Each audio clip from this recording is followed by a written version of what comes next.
Hey there, folks. Francis Vapes here, and I'm currently at Magic Mist. Um, Update on my titanium experiments. Sip of coffee. Uh, my last build, I did a video where I built some twisted 30 gauge titanium coils, and I'm still rocking that build. I think it's been maybe like a week, not quite, something like that. This particular build, this is a CLT V3. I keep trying to put temp control builds in this thing, and I'm just not really, I don't know, I can't really find any build that I like in this thing. I think it's a really nice RDA, and I think it's a nice authentic, and it came with a bunch of extra crap. I just, excuse me, I feel like this thing needs like a really, there's so much airflow, it's insane. I feel like it needs 20 gauge nichrome or G-plat or something. It's just so, I don't know. I've never really gotten the vape that I wanted out of it, but I thought I'd give titanium a try. So I've got, like 11 or 12 wraps, I can't remember which one, of titanium 26 gauge. I got some 26 gauge wire in, and, I've been vaping on this for a few days, it's a little better than the 30 gauge, but I think I'm just not hitting the right resistance range for this device. This device does 60 watts. This is coming in at a 0.25. I still feel like, I'm maxed out at 600 degrees, and it's just not performing the way I'd really like it to. I've got the airflow here about 3/4 of the way open on the bottom, and that's it, It's still pretty airy.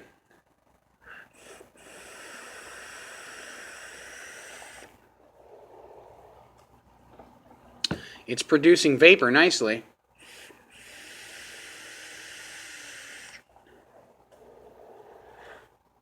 But it's still kind of cool. I don't really feel like I'm getting the temperature I'm looking for. It's not hot enough,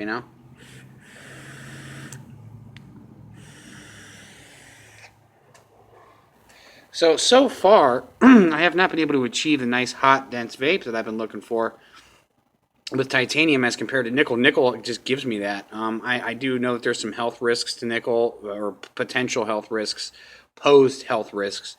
And I like to vape in that temperature range where, those health risks may be realistic. I'm not sure. I don't know enough about nickel yet.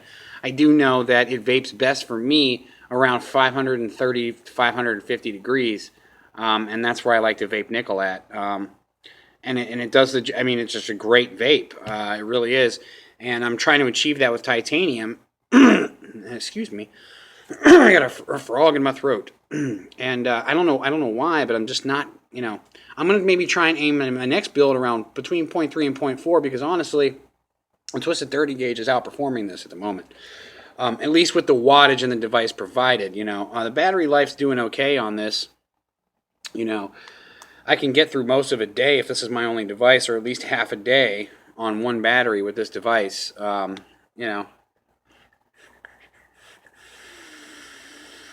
feel like the ramp up time is too long. Then again, this might be getting kind of dry. Now, it looks like one side is getting a little dry and the other side is not as dry. So that leads me to believe I'm getting a little bit more temperature limiting on one side than the other. And maybe just tighten this down a little bit. I'm not using a screwdriver like I should be, but I'm in the middle of the video and I don't have a screwdriver close. See, also, I wonder about these screws. I feel like, I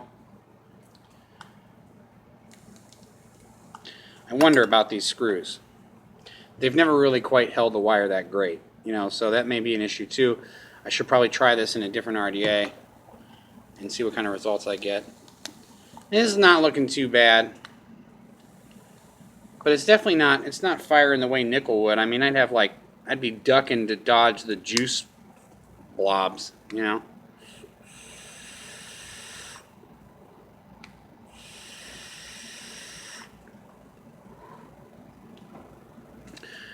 then I'm like, is it my wicking? Am I getting, because I have that little checklist I go through when my temperature control is not working as I wish it would. And I still feel like I'm getting better performance out of one coil. This one.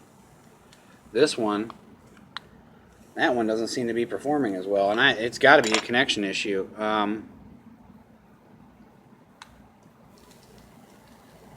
It's temperature limiting. Temperature protect, that's what this mod says when it reaches that temperature. And then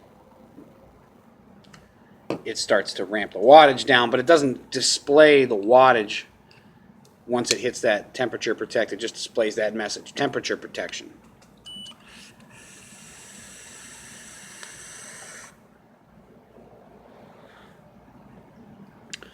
I don't know, it's performing well.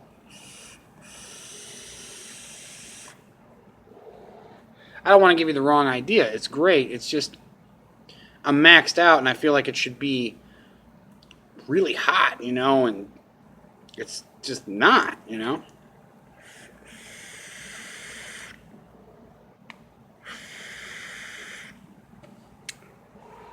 I feel like there's connection issues. I mean, it's performing nicely, as you can see, and it looks great on camera.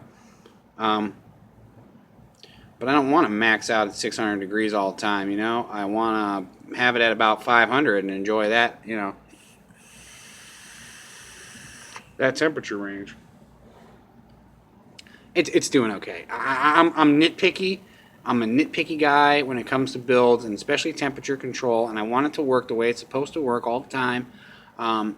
And even though the device is getting a little warm through the silicone, I can feel that, you know.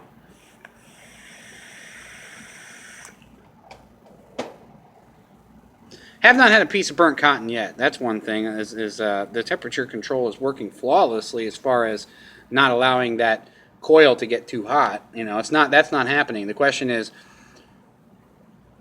are my coils receiving enough juice to produce vapor within that temperature range? You know.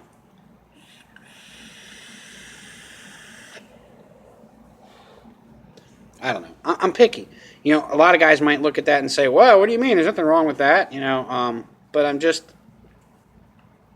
the device is getting a little warm. You know, I don't know.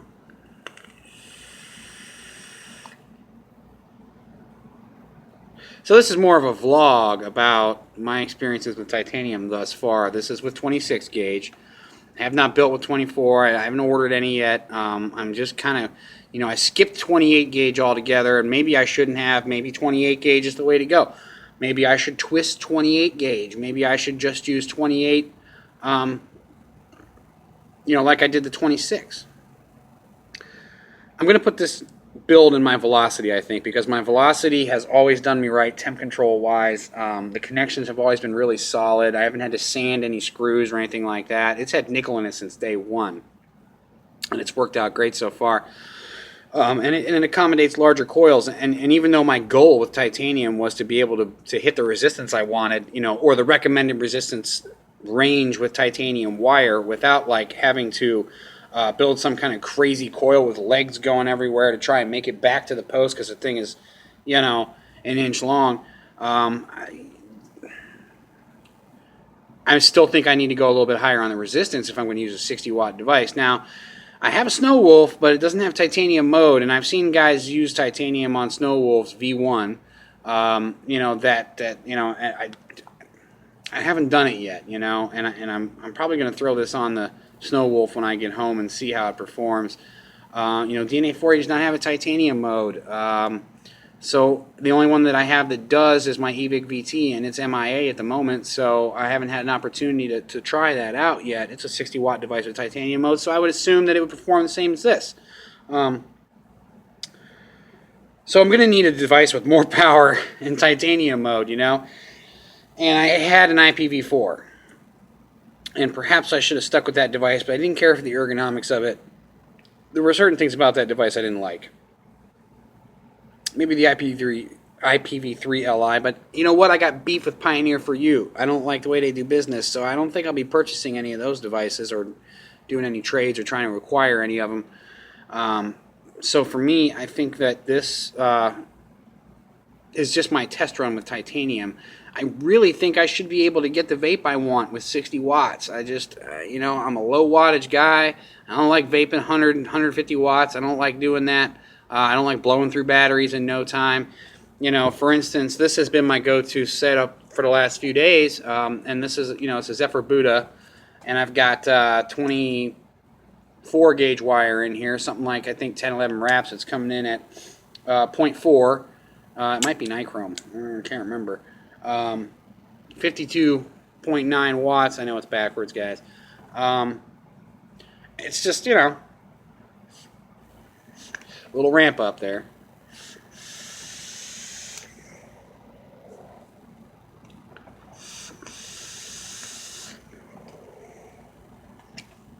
It's performing wonderfully. I mean, you know, and I've got these new HG2 batteries, which I'm going to talk about in another video because I love them.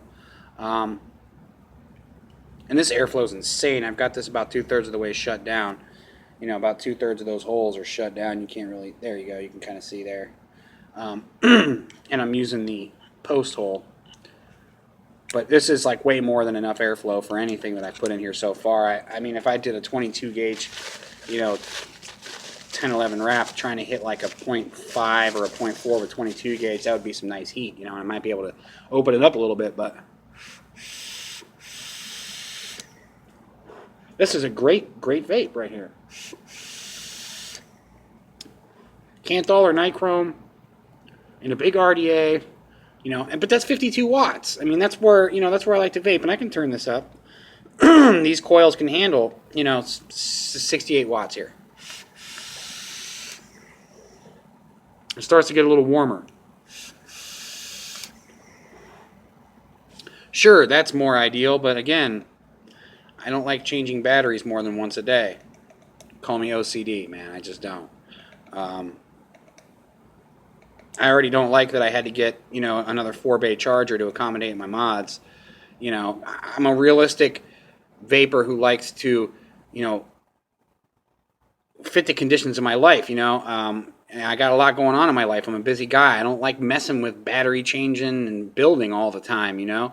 I want to build for these videos, and I want to build in my spare time. But, you know, when it comes to, like, vaping on a regular basis and, like, fitting into life, I've got to have devices and builds that fit that scenario, you know. And this has been that for me for dripping for the last few days. This and my Twisted Messes, which is actually built the same. It's 0.4, you know. The other thing I like to do is take this here V1 sub tank and put it on here with a menthol juice in it, because this is easy, you know, and it's like no hassle. You know, I can't be vape snob all the time, you know. I don't own any $1,000 devices anyway, so I'm not actually a vape snob. But I like the way they think, you know. 33 watts, you know, with the airflow completely shut off. So I'm not going to get a vape out of that. But, you know, this is all day. You know, batteries last all day. 35 watts, two 18650s, giant-ass sub-tank filled with whatever juice, usually menthol, because it's just, I don't have to worry about the flavor profile and, you know, is it tasting right in my sub-tank and, you know, all that stuff. This is my I got shit to do setup, you know, and this works great for me. So I'm trying to get this, right, to fit into these parameters, you know, and I did a Zenith, or not a Zenith, I'm sorry, a Zephyrus tank with titanium. I did a build in there, with, you know, and that seemed to come out okay, and that was with the 30 gauge. So I have yet to take one apart and build it with the 26 gauge. That's my other project I want to do. So my next video, I want to have the Velocity and the Zephyrus tank with titanium. I'm trying to achieve that nice warm vape like this with temperature control on this device with similar battery life. And I'm always on this kind of quest, and I don't know if you've seen my videos in the past on the Facebook page for Magic Mist, but I'm always trying to fit some parameter, and I believe I can achieve it, and that's why I do these videos, because I like vaping to fit my life. I don't want my life to fit my vaping, you know, so that's what I'm trying to do. And as I continue to experiment with titanium, I'll keep you guys posted on what I think works the best for vaping and having a busy life, and not interfering with your family life and those sorts of things, because that can be a headache. I never want anybody in my family to think I'm choosing this over them. So anyways, thanks for watching. I hope you enjoyed it. I know that I rant and it's a vlog kind of scenario, but I appreciate you guys hanging in tough with me. And keep watching. Like, comment, subscribe, whatever. Francis Vapes here. I'm out.